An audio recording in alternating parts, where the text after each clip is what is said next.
Welcome to the Apocalyptic Ashram Hawks Haven. I'm Mad Monk, and we're going to talk a bit today about the state of the world, right? The world, the WHIRLED, and we're going to talk about maybe some solutions and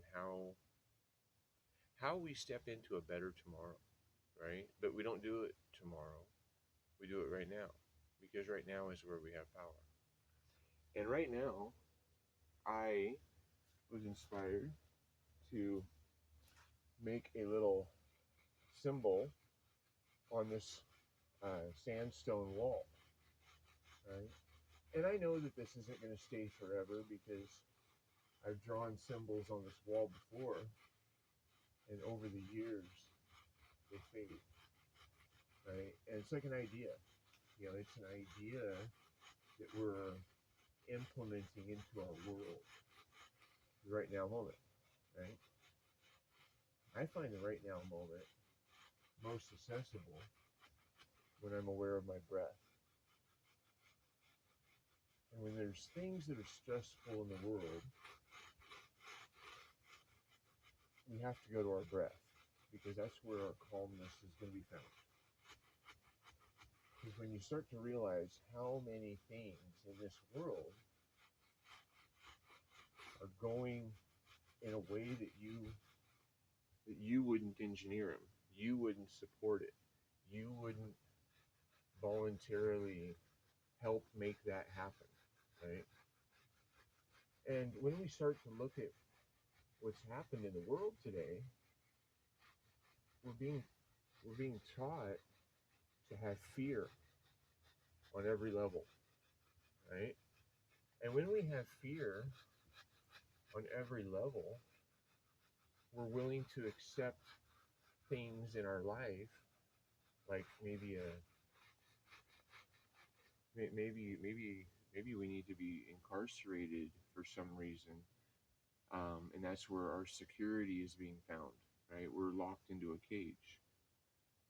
But if you're happening to be locked in that cage every day, maybe we should change our environment a little bit so that way it's not so dangerous, right?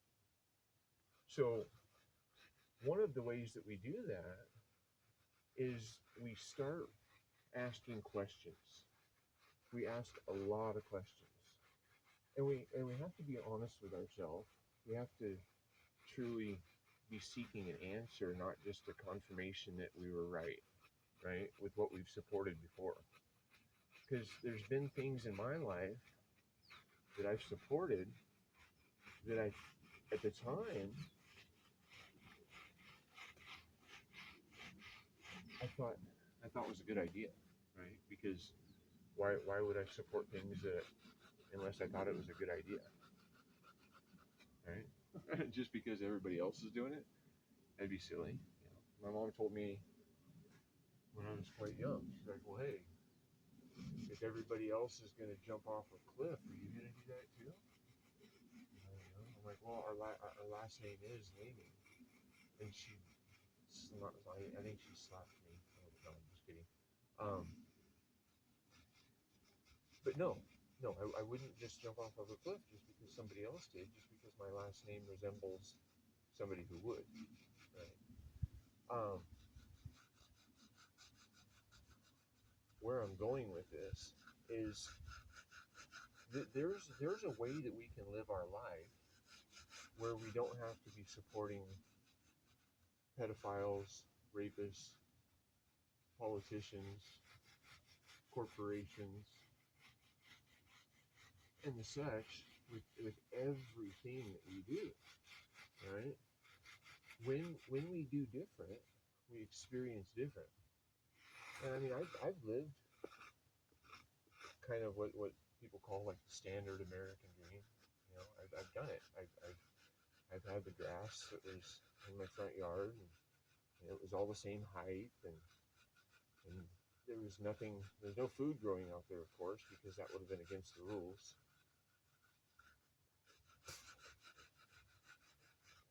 And now I've also been living out here as a monk, out in the desert, where it's really quiet, until the coyotes yell, or somebody goes driving by really fast on like a razor or a motorcycle, right? Because I mean there are roads. That's how we do things, right? We say, hey, this is a piece of the planet that I want to use right now, and so I start to decorate it in the way that I'd like to see it work, and I start to plant the foods that I like to eat, and that starts to benefit everything around me, right? I do things a little bit different.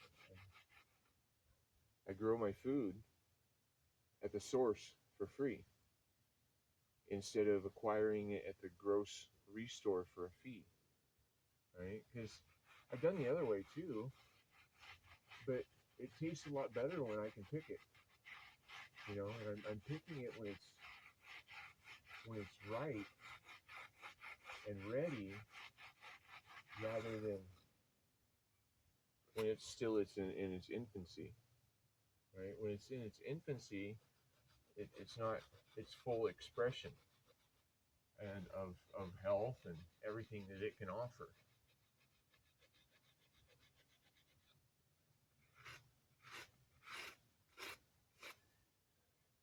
So where I'm going with this, let's make a short story long, is for a long time we've been showing that greed and blackmailing of people who do immoral things can get uh, immoral things happening, right? It can help sustain that kind of thing.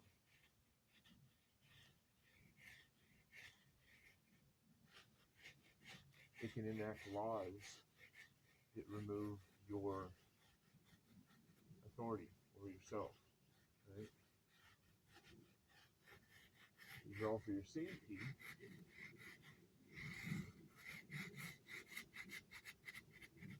and you lose your freedoms in the process, right? And who cares about freedom, right?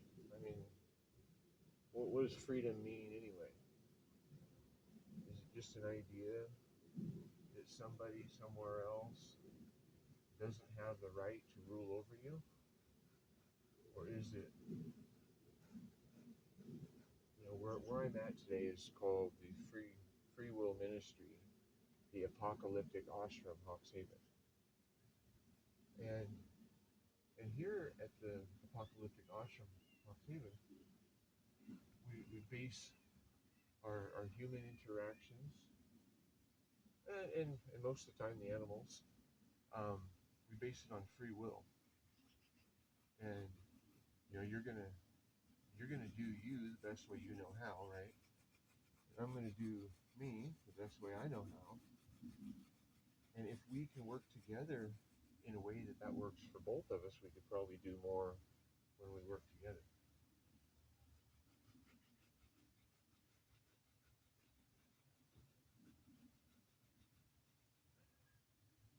The only problem with that is that it requires for people to be self-responsible, right?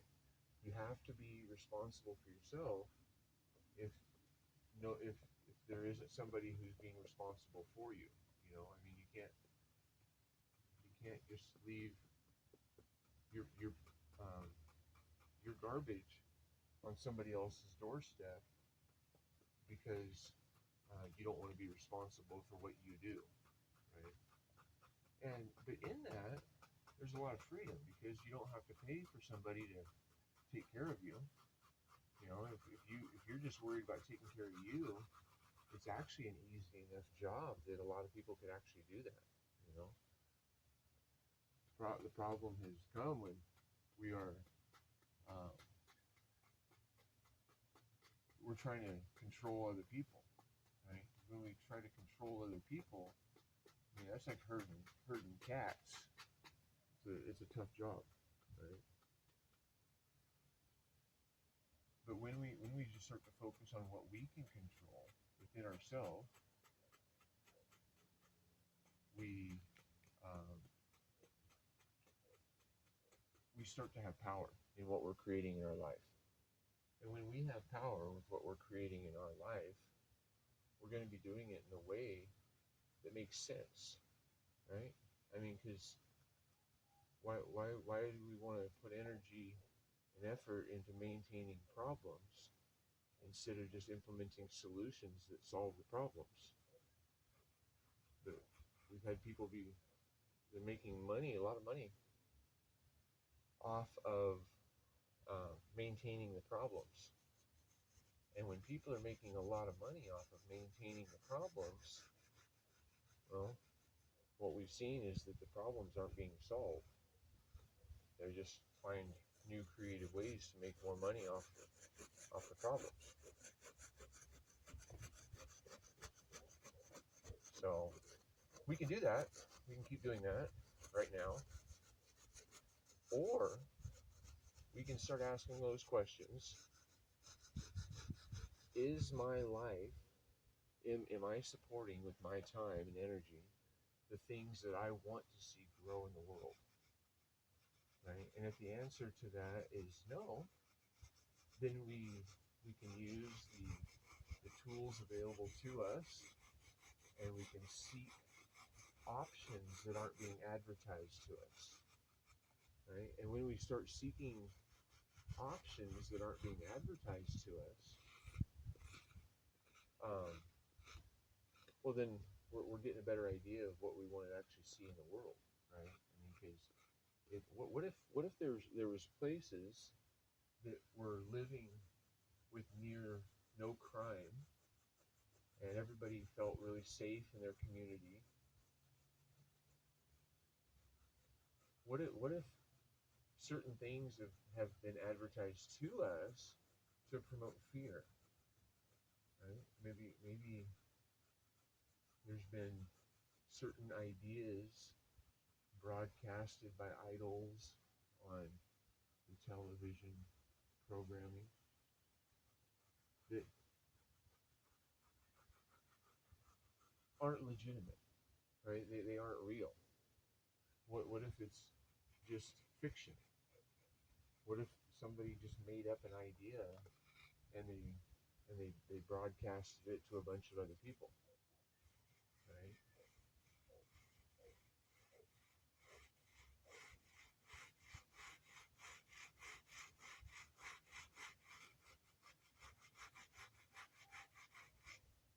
What if these ideas have promoted certain people becoming very powerful and other people becoming very poor, right?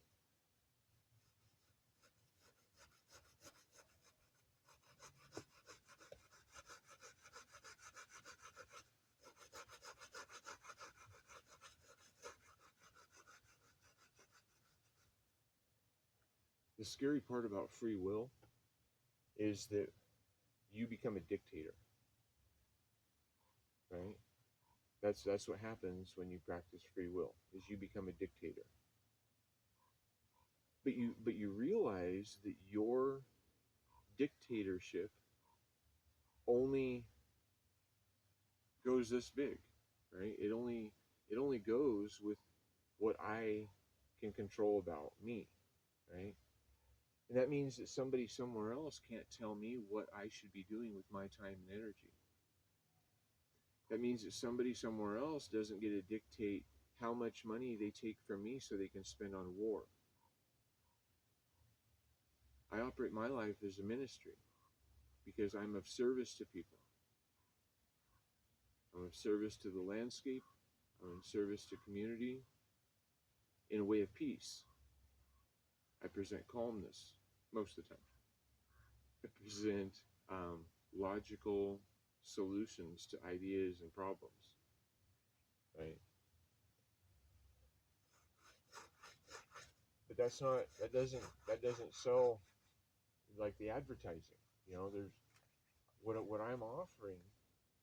There's nothing that you need to buy from me. These ideas are free. These ideas are things that I've learned from nature, and people that have learned from nature.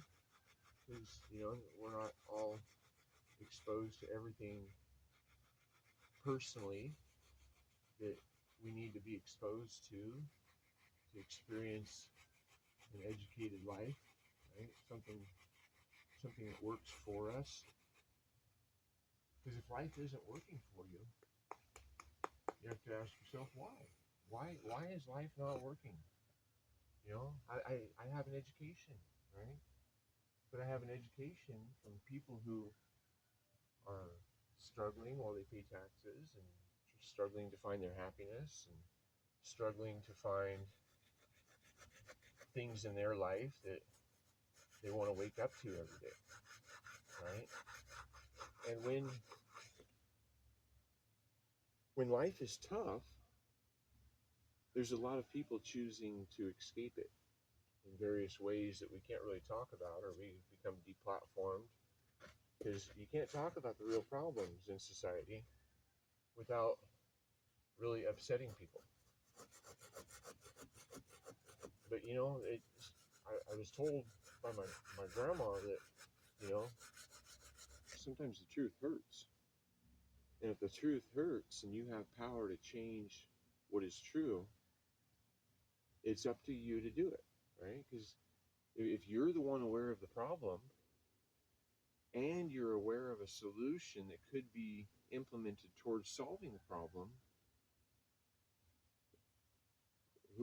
who's to blame, right? I mean, if not you, who is going to do it? And if not now, when are you going to do it?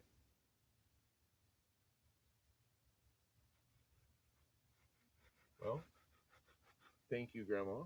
I listened to my elders. They were wise. They lived a lot longer than I have. At least, you know, they've been experiencing things for longer than I have. So I listen to them because they make sense. You listen, you pay attention. And some of the elders that I've listened to are the indigenous peoples of this land.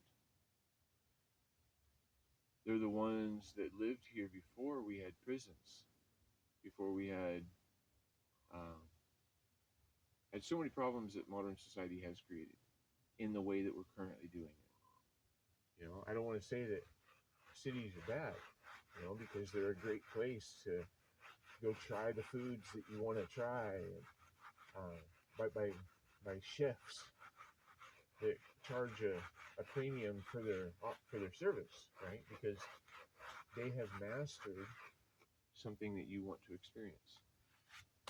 The education opportunities, the entertainment opportunities, the things that cities offer can be great, right? It's a place for people to come together. It's a place for people to be able to grow, right? But if we try to live in the cities, they become very expensive, right? I mean, because if you're dependent on somebody somewhere else on every level for what you need, then it becomes a very expensive way to live.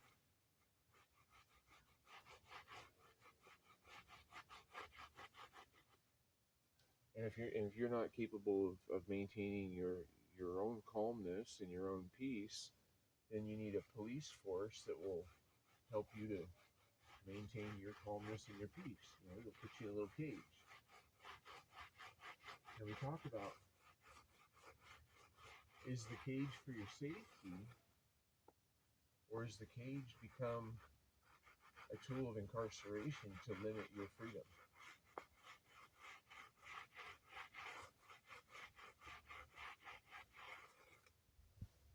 What if the cage was invisible? What if the cage was just built on belief? What if the cage was only present because of your consent?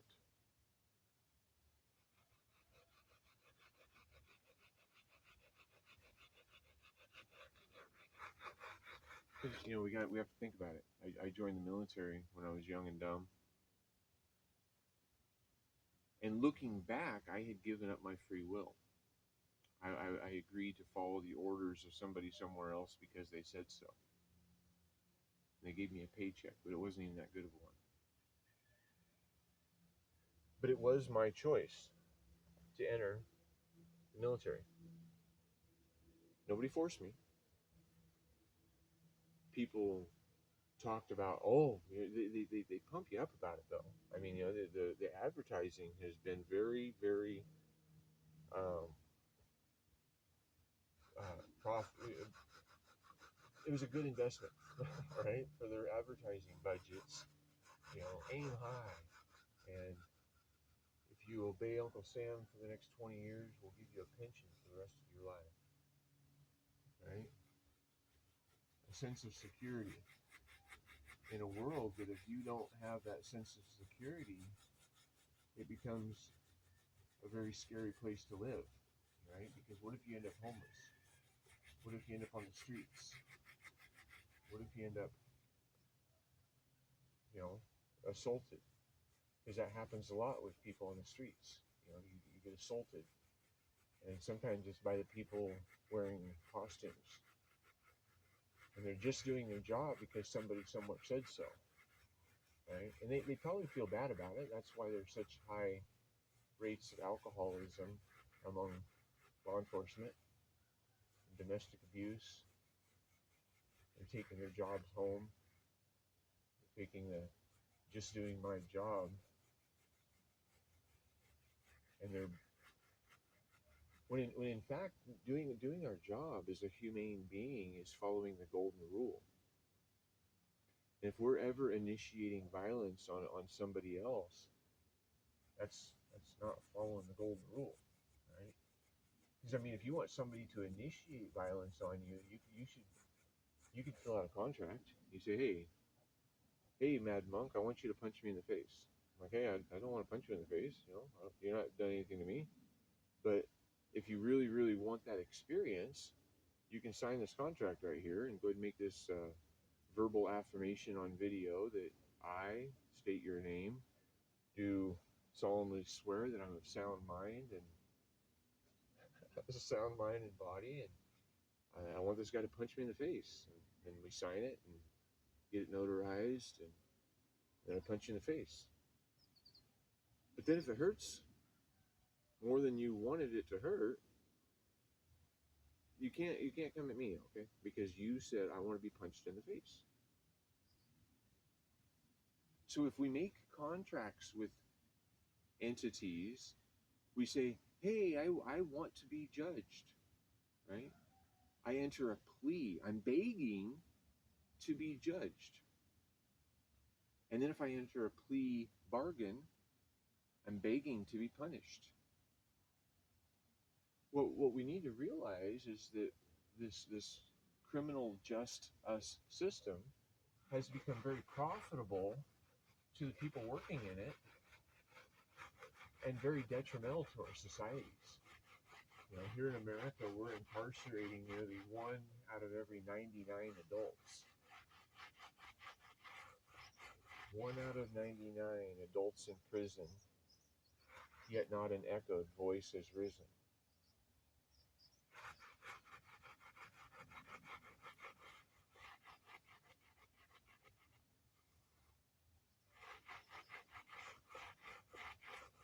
Contracts, right?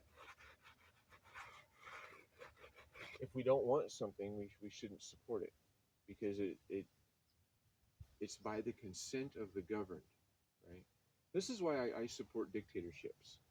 But the dictatorship should only be you getting to control you.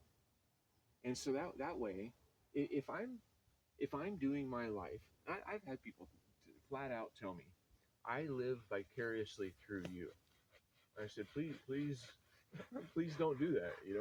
Please experience your life the way you want to experience it, because I'm no better than you, right?